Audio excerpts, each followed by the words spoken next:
Assalamualaikum warahmatullahi wabarakatuh. Yang saya hormati Ibu Dian Ribiati, MSI, selaku dosen mata kuliah pembelajaran Al-Quran Hadis MI atau SD, serta teman-teman yang saya banggakan. Sebelumnya, perkenalkan, nama saya Yunita Maulidianisa, NIM 2320063, kelas PGMID. Pada kesempatan kali ini, saya akan membuat video pembelajaran MI atau SD kelas 4 semester 2 tentang memahami hukum bacaan idgham dan iqlab.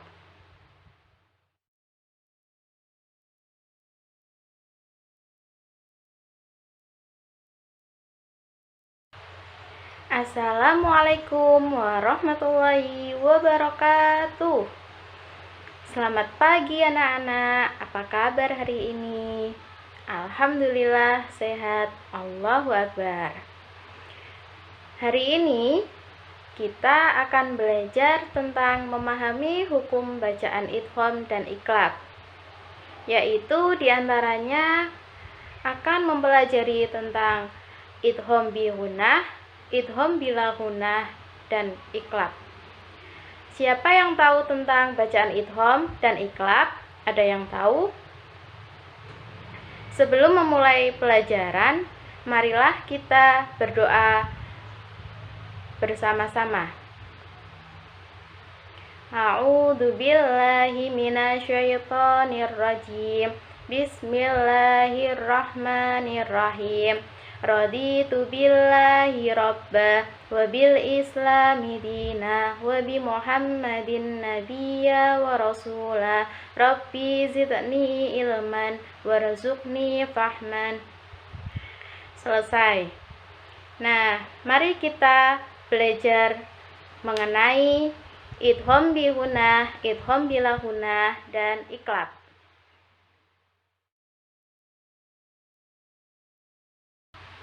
Pertama, kita akan belajar tentang bacaan idgham. Apa itu bacaan idgham? Secara bahasa, idgham berarti memasukkan sesuatu pada sesuatu yang lain. Sementara menurut istilah ilmu tajwid, idgham artinya bunyi nun mati atau tanwin yang dilebur dan dimasukkan ke dalam salah satu huruf idgham. Idgham dibagi menjadi dua, yaitu idgham bi gunnah dan idgham bila gunnah. Perbedaan dari keduanya yaitu terletak pada cara pelafalannya yang menggunakan dengung dan tanpa dengung. Jumlah huruf idgham itu ada 6. 1 ya, 2 ro, 3 mim, 4 lam, 5 wawu, dan nun. Idgham bi gunnah. Idgham bi gunnah artinya menyembunyikan nun mati atau tanwin dengan memasukkannya pada huruf setelahnya dan dibaca dengan mendengung. Syarat dalam hukum bacaan idgham bi gunnah adalah saat nun mati atau tanwin bertemu dengan salah satu huruf idgham bi gunnah dalam dua kata yang terpisah. Nah, jumlah huruf idgham bi gunnah itu ada 4, yaitu ya, mim, nun, wawu. Bagaimana sih cara membaca idgham bi gunnah dan bagaimana contohnya? Yang pertama, contoh nun mati bertemu dengan idgham bi gunnah, yaitu famay ya'mal, dibaca famay ya'mal.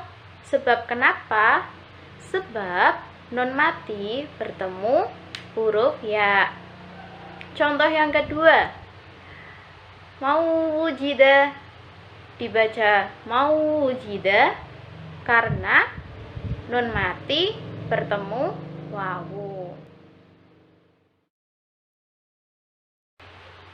Terus contoh tanwin yang bertemu dengan huruf idgham bi gunnah, Yang pertama, wujuhu yauma idin. Kenapa dibaca idgham bi gunnah?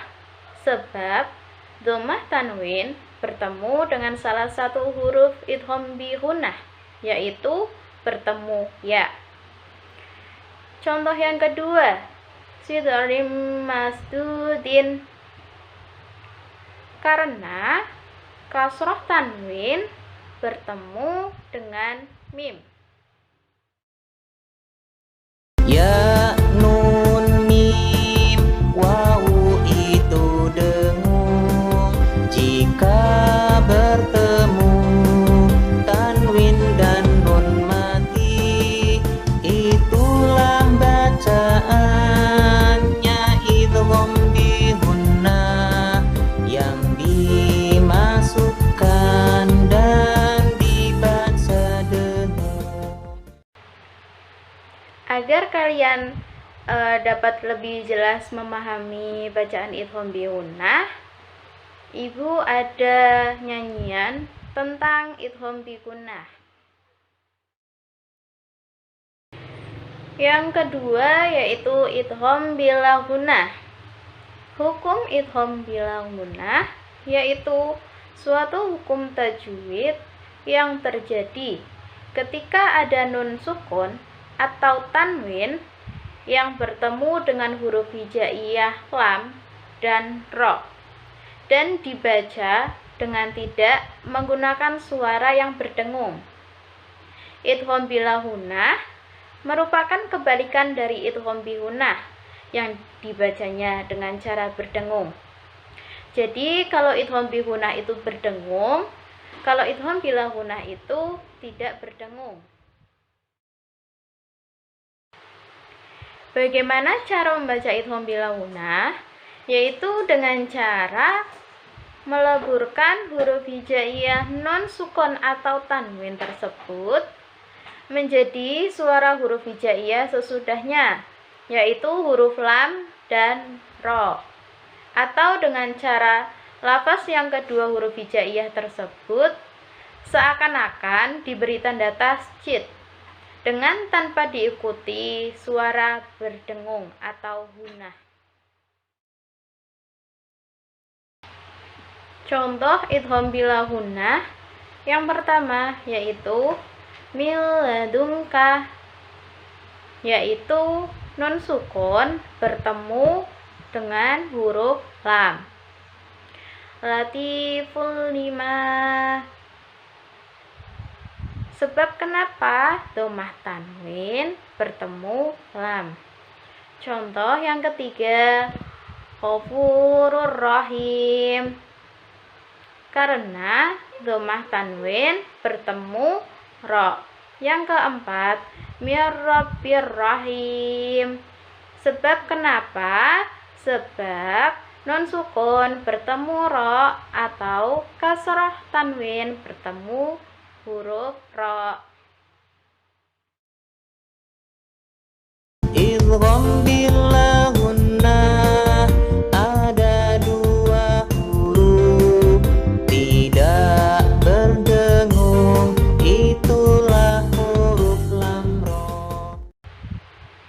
Nah, agar kalian tidak keliru antara idgham bi gunnah dan idgham bila gunnah, Ibu ada video tentang idgham bi gunnah dan idgham bila gunnah. Disimak ya dan dihafalkan. Kemudian kita akan mempelajari tentang iqlab. Apa itu iqlab? Iqlab yaitu salah satu dari hukum tajwid yang terjadi ketika ada huruf non sukun atau tanwin yang bertemu dengan huruf ba. Secara harfiah, iqlab mempunyai arti menggantikan atau mengubah sesuatu dari bentuk aslinya. Cara membaca iqlab yaitu dengan cara menggantikan atau mengubah huruf nun atau tanwin jadi suara huruf mim. Oleh karena itu, ketika nun mati atau tanwin seakan-akan bertemu dengan huruf ba, maka bibir atas dan bibir bawah tersebut posisinya tertutup dan juga diiringi dengan suara dengung kurang lebih 2 harokat. Hukum iqlab di dalam Al-Quran biasanya sudah ditandai dengan huruf mim kecil, dan huruf tersebut diletakkan di atas di antara nun sukun atau tanwin dengan huruf ba. Bagaimana contoh iqlab? Contoh yang pertama, lanasfa'am bin nasiyah. Sebab tanwin bertemu ba sehingga dibaca lanasfa'am bin nasiyah. Contoh yang kedua, wa amma man bahila wastaghna. Sebab nun sukun bertemu ba. Yang ketiga, wa antahillum bihadal balad.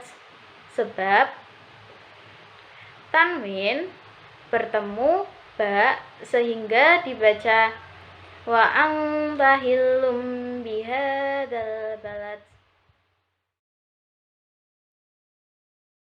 Iqlab itu satu, hurufnya ba saja. Suara nun mati diganti mim mati. Agar mudah memahami tentang bacaan iqlab, simak videonya baik-baik ya anak-anak. Terima kasih anak-anak. Sekian penjelasan video pembelajaran dari Ibu. Semoga kalian dapat memahaminya dengan baik. Kurang lebihnya mohon maaf. Billahi taufiq wal hidayah. Wassalamualaikum warahmatullahi wabarakatuh. See you.